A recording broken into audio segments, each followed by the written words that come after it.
प्रधानमंत्री ने कहा था सबको 15-15 लाख रुपए मिलेगा। किसी को 15-15 लाख रुपए मिला क्या आप लोगों को? नहीं मिला। क्या किसी को अच्छे दिन आए? नहीं। क्या हमारे किसानों को लाभकारी मूल्य मिला? नहीं। क्या हमारे देश में किसानों को 1.5 गुना लाभ मिला? नहीं। 2-2 करोड़ लोगों को रोजगार मिला? नहीं।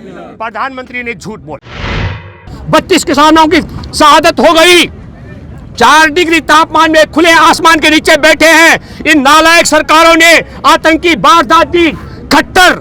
अरे खट्टर के बाप की सड़कों जमीन पर सड़कें नहीं बनी है, हमारे देश के किसानों की जमीन का अधिग्रहण करके उस पर सड़कें बनी है। और हमारा किसान सड़कों से गुजर रहा था, गड्ढे खुदवा दिए, बड़े बड़े पत्थर डलवा दिए, कटले तार बिछवा दिए, हमारे किसानों पर पानी की बौछार और आंसू गैस के गोले छुड़वाए।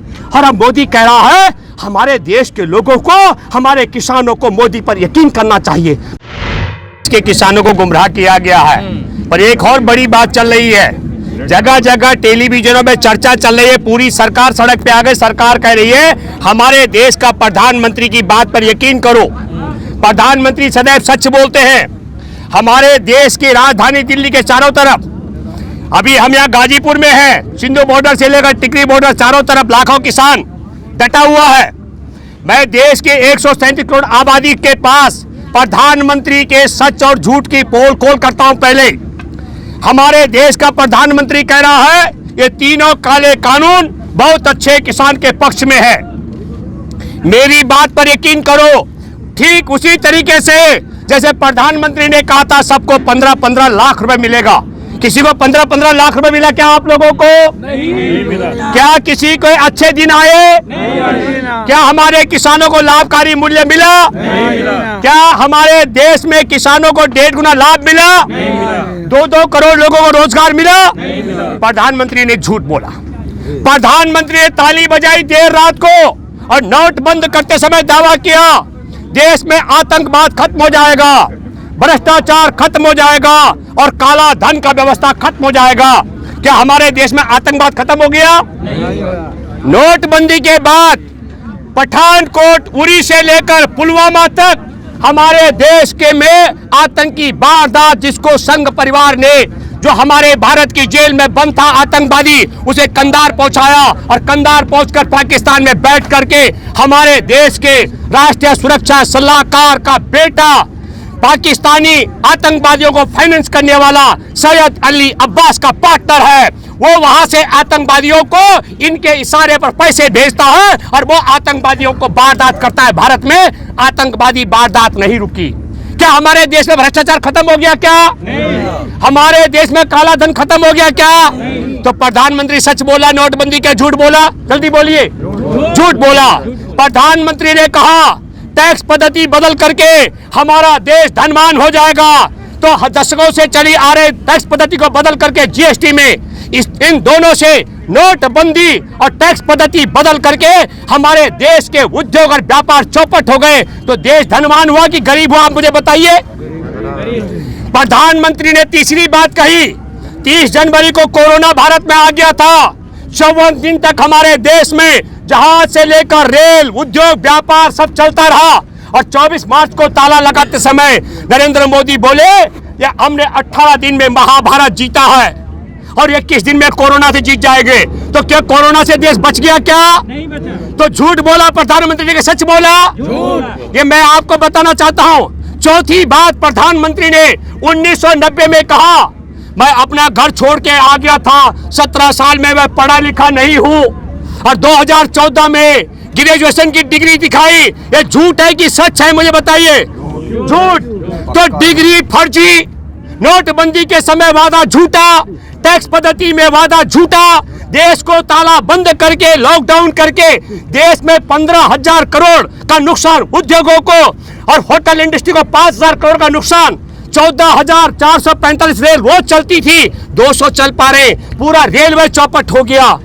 और हमारे देश में अब कहा जा रहा है किसानों के लिए 3 काले कानून है, बड़े अच्छे हैं। मैं आपके माध्यम से जानना चाहता हूं, हमारे देश का परंपरा है दुनिया का कि मुनाफाखोर जब कोई फसल होती है तो उसको इकट्ठा कर लेता है और जब फसल का सीजन चलाता है तो कई गुना महंगे दाम पर बेचती है। 1955 में जमाखोरी के खिलाफ जो कानून बनाया गया था ताकि देश के उपभोक्ताओं को और देश के किसानों को न लूट सके, नरेंद्र मोदी की सरकार ने कोरोना काल में जब ताला लगा रखा था, सरकार ताले में बंद थी, रेल बंद थी, जहाज बंद थे, होटल बंद थे। और बताता हूं आपको, जब लॉकडाउन किया, रेल और बस सेवा बंद की, 14 करोड़ मजदूर सड़कों पर पैदल जब चल रहे थे भूखे प्यासे, तो मोदी ने कहा इन्हें गुमराह कर रखा है। नोटबंदी के समय जो जमा करने के लिए बैंकों की लाइन में लगते लगते मर गए, बोला इन्हें गुमराह कर रखा है। टैक्स पद्धति के मामले में कहा इन्हें गुमराह कर रखा है। किसान, हमारे 32 किसानों की शहादत हो गई, 4 डिग्री तापमान में खुले आसमान के नीचे बैठे हैं। इन नालायक सरकारों ने आतंकी वारदात दी। खट्टर के बाप की सड़कों जमीन पर सड़कें नहीं बनी है, हमारे देश के किसानों की जमीन का अधिग्रहण करके उस पर सड़कें बनी है। और हमारा किसान सड़कों से गुजर रहा था, गड्ढे खुदवा दिए, बड़े बड़े पत्थर डलवा दिए, कटीले तार बिछवा दिए, हमारे किसानों पर पानी की बौछार और आंसू गैस के गोले छुड़वाए। और अब मोदी कह रहा है हमारे देश के लोगों को, हमारे किसानों को मोदी पर यकीन करना चाहिए। 15 लाख मिला नहीं, काला धन रुका नहीं, आतंकवाद खत्म हुआ नहीं, टैक्स व्यवस्था सुधरी नहीं, कोरोना खत्म हुआ नहीं। हर एक कोरोना के बीच में जब सब कुछ बंद था, हमारे देश को जिंदा रखा हमारे देश के अन्नदाताओं ने। तो मोदी ने, संघ परिवार ने एक अंग्रेजों से सुपारी ली थी देश की आजादी के खिलाफ मुखबिरी करने की, और अब ले लिया मूल चीन से पैसा लेकर के देश को बर्बाद करने के लिए। उद्योग बर्बाद, रेल बर्बाद, व्यापार बर्बाद, होटल इंडस्ट्री बर्बाद। अब बचा था खेती किसानी, उसको बर्बाद करने के लिए 3 काले कानून। जमाखोरी के समय किसानों को सस्ते दाम पर लूटा जाएगा और मुनाफाखोर उसके बाद महंगे दाम पर देश को लूटेंगे। यह काला कानून पूरे देश के लिए घातक है। इसलिए हमारे किसान ने कह दिया हम इस काले कानून के खिलाफ जान दे सकते हैं, लेकिन यह काला कानून हमको बर्दाश्त नहीं है। दूसरी बात महत्वपूर्ण, हमारे देश के किसानों को कंपनियों का बंधुआ मजदूर बनाने के लिए ठेकेदारी व्यवस्था के तैनातबंदी के तहत खेती कराने का षड्यंत्र किया जा रहा है। अब मोदी कह रहे हैं इसमें खेती कहां से जाएगी। और मैं बताना चाहता हूं आपके माध्यम से, बड़ी अच्छी बात है, सोचने के कागजों में बहुत अच्छा मामला है, फसल बोने से पहले बिक जाएगी, पर इसकी तकनीकी बात समझनी पड़ेगी। अगर बाजार में समझ लो हमने 20 रुपए किलो गेहूं का सौदा हो गया और बाजार में गेहूं सस्ता हुआ, जब फसल तैयार होगी तो कंपनियां कह सकती हम आपकी फसल नहीं लेंगे। हमने समझौता करते समय कहा था कि गेहूं की लाली ज्यादा दिखनी चाहिए, पर आपका गेहूं तो सफेद सफेद है, इसलिए हम आपके गेहूं नहीं लेते हैं। अगर बाजार में गेहूं सस्ता हो गया, हम जाएंगे एसडीएम और डीएम के पास, वो कागज निकालेगा और उसमें लिखा होगा गेहूं में लाली होनी चाहिए। भैया तेरे गेहूं में सफेदी है, तू सुप्रीम कोर्ट तक भी जाएगा, वहां भी हार जाएगा। और अगर गेहूं बाजार में महंगा हो गया और हमारा किसान बाजार बेचने चला गया, तो कंपनी और सरकार मिलकर किसान को जेल में डलवा देगी। क्या समझौता का उल्लंघन है ये तो? अरे तुम्हारा फसल तुम्हारा नहीं था रे, ये तो कंपनी का था। और दूसरा उसी कानून में है कि फसल को, खेती बाड़ी को उन्नत करने के लिए कंपनी जो निवेश करेगी, अगर कंपनी और किसान का सौदा बिगड़ता है तो कंपनी अपनी निवेश की वसूली के लिए कुछ भी कर सकती है। तो कुछ भी क्या होगा, मतलब हमारी खेती किसानी भी दांव पे लग सकती है, या तो किसान जेल जाएगा या किसान की जमीन लूटी जाएगी। अब सुना है हमने, खट्टर कह रहा है कि तुम्हारे घरों की भी रजिस्ट्री कर देंगे, हो सकता है खेत के साथ घर भी लूटने का षड्यंत्र हो।